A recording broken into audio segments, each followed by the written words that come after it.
If you ever feel a crushing pressure in your chest that will not go away, if pain suddenly radiates down your arm or into your jaw, or if you experience sudden overwhelming fatigue combined with nausea and cold sweats, what you do in the next 60 seconds could determine whether you live or die. This is not an exaggeration. This is not meant to frighten you unnecessarily. This is the reality of cardiac emergencies. The actions you take in the first minute after symptoms begin can mean the difference between minimal heart damage and catastrophic injury to your heart muscle. Most people know they should call for help during a heart attack, but almost no one knows what else to do during those critical seconds. They panic, they freeze, they waste precious time that could be used to protect their heart. Let me make you a clear promise right now. By the end of this video, you will know exactly what to do in the first 60 seconds if you experience heart attack symptoms. You will have a clear mental checklist that could save your life or the life of someone you love. And you will understand why each action matters and how it affects your chances of survival. I am Dr. James Mitchell. I have spent over 25 years in medicine, and I have seen too many patients who did everything wrong in those first critical moments. Not because they were foolish, but because no one ever taught them what to do. The tragedy is that survival from heart attack has improved dramatically in recent decades, but only for people who get the right care quickly. The hospital can work miracles now, but the hospital cannot help you if you do not survive long enough to get there. Those first 60 seconds are on you. So let me ask you directly, do you know exactly what you would do right now if you started having heart attack symptoms? Could you recite the steps without hesitation? Write your answer in the comments below because this knowledge could save your life, and you need to have it absolutely clear in your mind before you ever need it. Let me tell you about a man named Robert. Robert was 72 years old and was working in his garden when he felt a strange pressure in his chest. At first he thought it was indigestion, but within a minute the pressure became heavier. His left arm started to ache. He felt slightly nauseous. Robert recognized these could be heart attack symptoms. He knew he should call for help, but beyond that he had no plan. He did not know what else to do in those crucial first moments. Robert panicked. He tried to walk to his neighbor's house for help. The exertion put additional strain on his already struggling heart. By the time he reached his neighbor's door, he collapsed. His neighbor called emergency services, but precious time had been lost. Robert survived, but his heart sustained significant damage. His cardiologist told him later that the outcome might have been very different if Robert had known what to do in those first 60 seconds. The walking, the exertion, the panic, all of these made his situation worse when specific actions could have made it better. I share Robert's story because it is tragically common. People know heart attacks are dangerous, but they do not know the specific immediate actions that can protect the heart while waiting for help. This knowledge gap costs lives and costs heart function every single day. Here is what I want you to understand about heart attacks and why those first moments matter so much. A heart attack occurs when blood flow to part of your heart muscle is blocked, usually by a blood clot forming in a coronary artery. Without blood flow, that section of heart muscle begins to die. The medical term is myocardial infarction, which literally means death of heart muscle. The dying process is not instant. It happens over minutes to hours. The longer the blockage remains, the more muscle dies. This is why cardiologists say time is muscle. Every minute of delay means more permanent damage to your heart. The goal of everything you do in those first moments is twofold. First, protect your heart from additional strain while blood flow is compromised. Second, take actions that can help restore blood flow or slow the damage while professional help is on the way. Now let me walk you through exactly what to do in the first 60 seconds of a heart attack. I want you to memorize these steps so completely that you could perform them even in a state of fear and confusion. The moment you recognize potential heart attack symptoms, the very first thing you must do is stop all physical activity immediately. Do not walk to another room. Do not climb stairs. Do not try to reach a neighbor or get to your car. Stop moving right where you are. Physical activity requires your heart to pump more blood. During a heart attack, your heart is already struggling because part of it is not receiving oxygen. Any additional demand you place on your heart accelerates the damage. Every step you take, every movement you make is potentially killing more heart muscle.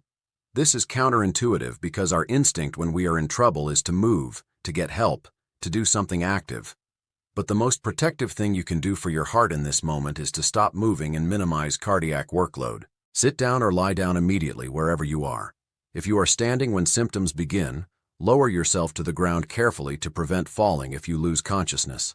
If a chair or couch is within 1 or 2 steps, use it. But do not walk across a room or upstairs to find a more comfortable spot. The position you choose matters. Sitting up slightly with your back supported is often the most comfortable position for cardiac distress. It reduces the work of breathing compared to lying flat. But any position where you are not exerting yourself is acceptable.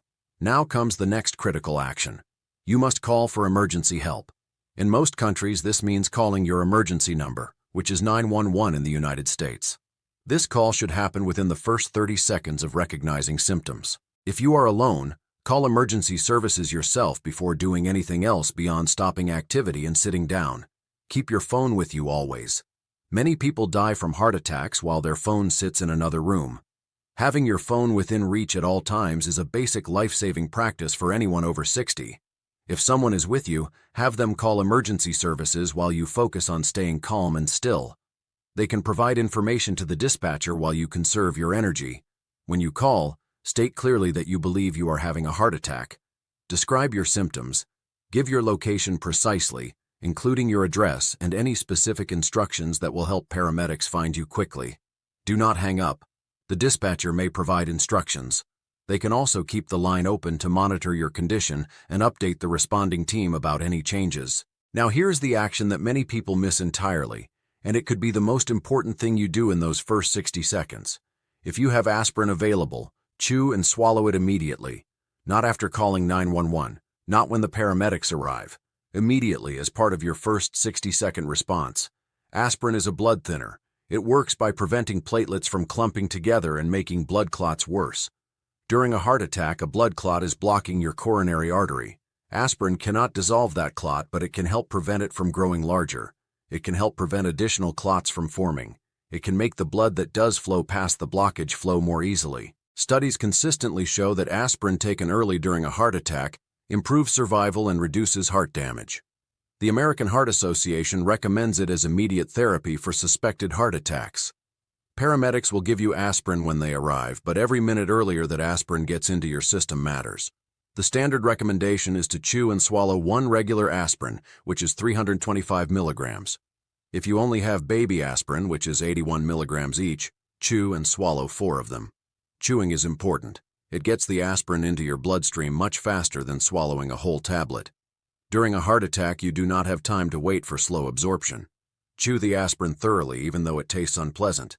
This is not the time for convenience. Keep aspirin somewhere you can access it quickly. On your nightstand, in your pocket, in your wallet or purse, in multiple locations around your home. The aspirin that is locked in a medicine cabinet 2 rooms away is useless during a cardiac emergency. Let me tell you about a woman named Margaret. Margaret was 69 years old and woke up at 3 in the morning with chest discomfort and shortness of breath. She recognized these as potential heart symptoms because her late husband had experienced similar symptoms before his heart attack years earlier. Margaret reached for her phone on her nightstand and called 911. While describing her symptoms to the dispatcher, she opened the drawer where she kept a bottle of aspirin specifically for this purpose. She chewed 2 regular aspirin as instructed by the dispatcher. Then Margaret did something else that probably saved her life. She got up briefly, walked to her front door, unlocked it, and returned to bed. When paramedics arrived 4 minutes later, they were able to enter immediately rather than wasting time trying to reach Margaret or break down the door. They found her conscious and gave her additional treatment. Margaret received clot-busting medication within an hour of her first symptoms. Margaret's heart attack caused minimal permanent damage. Her cardiologist credited her quick, correct actions in those first minutes. The aspirin she took immediately helped limit the clot. The unlocked door saved minutes of response time. Her choice to stay calm and still protected her heart from additional strain. This brings me to another critical action that should happen in your first 60 seconds if you can manage it safely.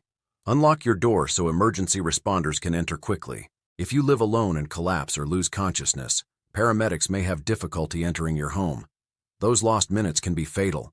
If your door is unlocked, they can come straight to you and begin treatment immediately.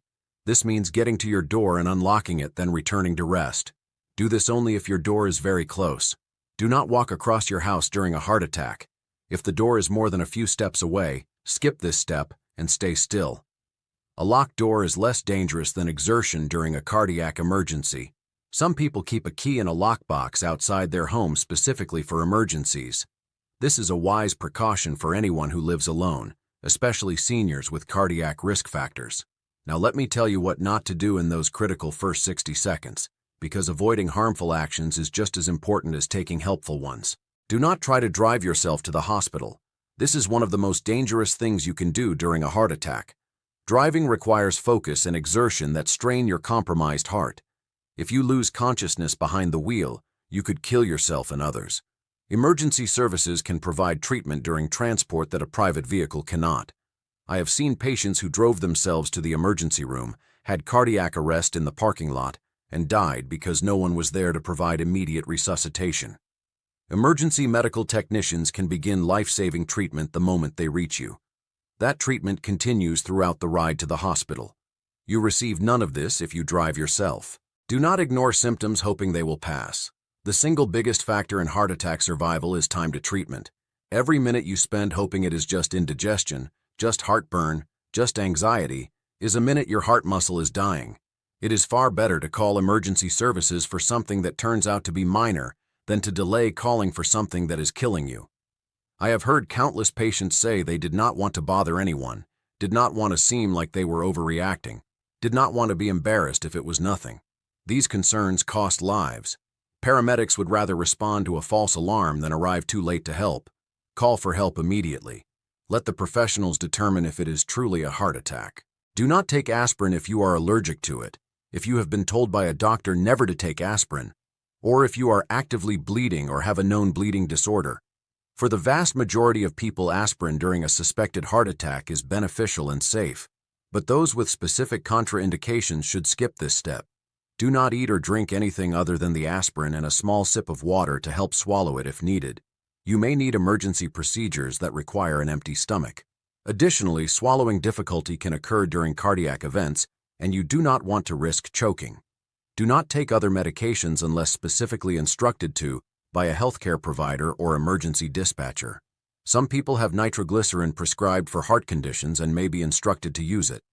But do not take medications randomly hoping they will help. Now let me share what happens after that critical first 60 seconds, because understanding the full timeline helps you prepare mentally for a cardiac emergency. After you have stopped moving, called emergency services, taken aspirin if available, and unlocked your door if safely possible, your primary job is to stay as calm as possible and wait for help. Staying calm is not just psychological comfort.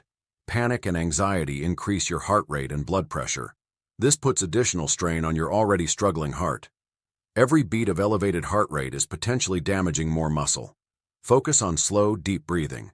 In through your nose for 4 counts. Out through your mouth for 6 counts. This activates your parasympathetic nervous system and helps slow your heart rate naturally. It also gives your mind something to focus on rather than spiraling into panic. If you are with someone, have them stay with you and help keep you calm. Their job is to monitor you, provide information to the emergency dispatcher, be ready to perform CPR if you become unresponsive, and maintain a calm presence. Loosen any tight clothing, particularly around your chest and neck. A tight collar or restrictive clothing can make breathing more difficult. If you have a belt that is tight, loosen it. If you have heavy shoes, you might remove them, but do not exert yourself significantly to do so. Do not lie flat if you are having trouble breathing. The semi-reclined position with your head and chest elevated is usually most comfortable for cardiac distress. If you are on the floor, prop yourself against a wall or furniture if possible. Let me tell you about a man named William. William was 77 years old and experienced heart attack symptoms while home alone. He had watched videos like this one and had mentally rehearsed what to do. When the crushing chest pressure began, William immediately sat down on the nearest chair. He pulled his phone from his pocket and called 911. While the phone was connecting, he reached into his pocket where he always kept 2 aspirin in a small case specifically for this purpose. He chewed them quickly. The dispatcher answered, and William calmly stated that he believed he was having a heart attack. He gave his address and described his symptoms. The dispatcher confirmed help was on the way. William then told the dispatcher he was going to unlock his front door. It was only 6 steps away. He walked slowly to the door, unlocked it, and returned to his chair. He told the dispatcher the door was unlocked. For the next 4 minutes until paramedics arrived, William focused on his breathing. He talked intermittently with the dispatcher who kept him calm. He did not panic. He did not try to do anything else. He waited. When paramedics arrived, they found William conscious and relatively stable. They administered additional medication, started an IV, and transported him rapidly to the hospital. William received a stent within 90 minutes of his first symptom. William's heart attack caused minimal permanent damage. His ejection fraction, a measure of heart function, remained near normal. His cardiologist told him that his quick, correct actions in those first minutes likely saved significant heart muscle. William later told me that having a clear mental plan was what made the difference. He had thought through exactly what he would do if symptoms occurred. When the moment came, he did not have to figure it out under pressure. He simply executed the plan he had already made. This is the power of preparation. In a true cardiac emergency, you will not be thinking clearly. Fear and pain will cloud your judgment. Physical symptoms may make it difficult to concentrate. Having the steps memorized and rehearsed means you can perform them almost automatically even under extreme stress. Let me give you a simple memory device for the first 60 seconds of a heart attack. Remember the word scan. S is for stop. Stop all physical activity immediately. Sit or lie down where you are. C is for call. Call emergency services immediately. Tell them you think you are having a heart attack. A is for aspirin. Chew and swallow aspirin if available and you are not allergic. N is for notify. Notify the dispatcher of your location and unlock your door if safely possible. Stop, call, aspirin, notify, scan. Memorize this word. Practice it in your mind. Know it so well that you could execute it even in a state of confusion and fear. I recommend actually rehearsing this sequence occasionally. Sit in a chair and imagine symptoms beginning. Walk through each step in your mind. Visualize reaching for your phone. Visualize the aspirin you keep nearby. Mentally note how many steps to your front door. This mental rehearsal creates neural pathways that will be available to you in an actual emergency. Athletes visualize their performance before competition. You can visualize your emergency response before you ever need it. Now I want to address some special circumstances that may apply to certain individuals. If you are with someone who experiences heart attack symptoms, your role is critical. Call emergency services immediately. Help the person sit or lie down. Give them aspirin to chew if they can swallow safely and are not allergic. Keep them calm. Unlock the door for paramedics. If the person becomes unresponsive and stops breathing normally, be prepared to perform CPR. Hands-only CPR, which means chest compressions without mouth-to-mouth breathing, is now recommended for bystander use. Push hard and fast in the center of the chest at a rate of 100 to 120 compressions per minute. Continue until emergency services arrive or the person revives. If an automated external defibrillator is available, use it. These devices provide simple voice instructions and can be life-saving when someone's heart has stopped or is in a dangerous rhythm. If you have a known heart condition and have been prescribed nitroglycerin, you may take it as prescribed if you experience chest pain. Typically, this means 1 tablet under the tongue, repeated every 5 minutes for up to 3 doses if pain persists. But call emergency services regardless, even if nitroglycerin relieves your symptoms. Nitroglycerin is a treatment for symptoms, not a cure for a heart attack. If you take blood thinners already, you may still take aspirin during a suspected heart attack unless your doctor has specifically told you not to. The benefits of aspirin during an acute heart attack typically outweigh the bleeding risks for most people. But follow any specific instructions your doctor has given you for emergencies. Let me close with something important about heart attack symptoms themselves, because recognizing them is the critical first step before any response is possible. Classic heart attack symptoms include chest pain or pressure, often described as an elephant sitting on your chest or a tight squeezing sensation. Pain may radiate to the left arm, jaw, neck, back, or upper abdomen.